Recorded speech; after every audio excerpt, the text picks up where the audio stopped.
Assalamualaikum warahmatullahi wabarakatuh. Kami dari kelompok akan menjelaskan pelaksanaan demokrasi di Indonesia pada periode 1945 sampai 1949. Kelompok kami yang terdiri dari 1. Andre Maulana, 2. Dede Satrio, 3. Rahmat Triwijaya, 4. Adinda, 5. Tasya. Penjelasan 1. Demokrasi pada revolusi 1945 sampai 1949 disebut juga demokrasi parlementer, berlaku sebulan setelah kemerdekaan diproklamasikan. Pada tahun tersebut Indonesia masih berjuang menghadapi Belanda. 2.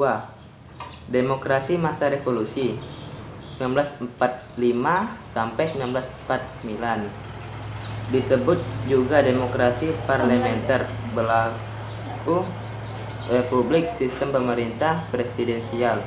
Konstitusi UUD 1945, Presiden dan Wapres Insinyur Soekarno dan Muhammad Hatta, 18 Agustus 1945 sampai 19 Desember 1948. 4. Ciri-ciri partai politik tumbuh dan berkembang dengan cepat. Pemilihan umum belum dapat dilaksanakan. Pelaksanaan demokrasi baru terbatas pada interaksi politik di parlemen. 5. Sistem pemerintah negara Indonesia ialah negara yang berdasarkan atas hukum dan tidak didasarkan atas kekuasaan belaka. Pemerintah berdasarkan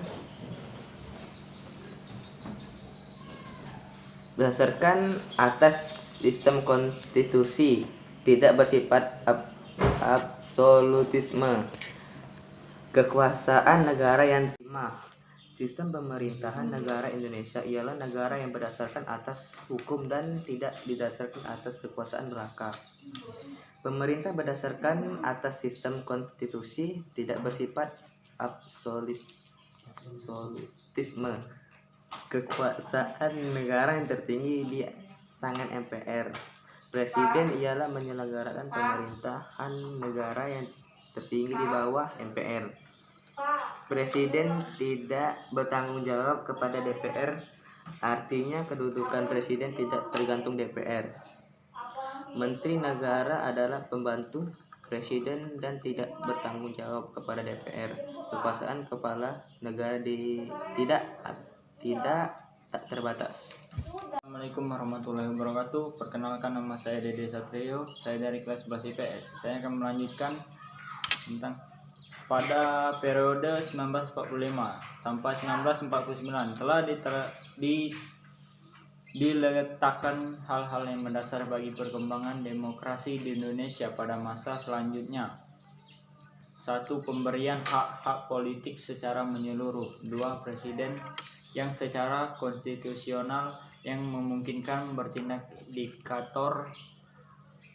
Dibatasi kekuasaan ketika KNIP terbentuk. 3. Maklumat wakil presiden yang memungkinkan terbentuknya sejumlah partai politik. 7. Komitmen dalam mewujudkan demokrasi politik di Indonesia. Political Francis yang menyeluruh. Para pembentuk negara sudah sejak semula mempunyai komitmen yang sangat besar terhadap demokrasi. Presiden yang secara konstitusional memiliki peluang untuk menjadi seorang diktator. Dibatasi kekuasaannya ketika Komite Nasional Indonesia Pusat KNIP dibentuk untuk meningkatkan parlemen. Dengan maklumat wakil presiden dimungkinkan terbentuknya sejumlah partai politik yang kemudian menjadi peletak dasar bagi sistem perpartaian di Indonesia untuk masa selanjutnya dalam sejarah kehidupan politik di tanah air. 8. Penyimpangan atau demi kepentingan NKRI harga mati terhadap UUD 1945, yaitu Maklumat Pemerintahan Nomor 10 tanggal 16 Oktober 1945 tentang perubahan fungsi KNIP Pembantu Pres menjadi fungsi parlementer atau legislatif. Maklumat Pemerintah tanggal 3 November 1945 mengenai pembentukan partai politik. Sebelumnya hanya ada satu partai, yaitu PNI. Maklumat Pemerintah tanggal 14 November 1945 mengenai perubahan kabinet presiden menjadi parlementer. Assalamualaikum warahmatullahi wabarakatuh. Di sini saya akan melanjutkan penjelasan dari teman-teman saya. 1. Bentuk negara kesatuan. Negara kesatuan adalah negara berdaulat yang diselenggarakan sebagai satu kesatuan tunggal, di mana pemerintah pusat adalah yang tertinggi dan satu-satunya subsinasionalnya hanya menjalankan kekuasaan-kekuasaan yang dipilih oleh pemerintah. Yang kedua, bentuk pemerintahan republik dalam pelaksanaannya. Bentuk pemerintahan publik dapat dibedakan menjadi A. Republik absolut pemerintah, bersifat diktator tanpa ada pembatasan kekuasaan. Dalam pemerintah ini, parlemen memang ada, namun tidak berfungsi. Assalamualaikum warahmatullahi wabarakatuh. Saya Tasya Wulandari akan melanjutkan penjelasan dari teman-teman saya tadi. B. Republik konstitusional, presiden memegang kekuasaan kepala negara dan kepala pemerintahan. Namun kekuasaan presiden dibatasi oleh konstitusi. Di samping itu, pengawasan yang efektif dilakukan oleh parlemen. C.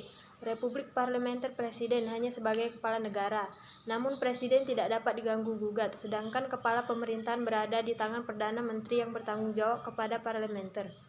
Alam sistem ini, kekuasaan legislatif lebih tinggi daripada kekuasaan eksklusif. 3. Bentuk pemerintahan presidensial. Ciri utama sebuah negara dengan sistem pemerintahan presidensial seperti Indonesia adalah di mana presiden memiliki dua wajah, yaitu sebagai kepala negara dan juga sebagai kepala pemerintahan. Sistem pemerintahan presidensial adalah sistem pemerintahan di mana kepala pemerintahan dan kepala negara berada di tangan presiden.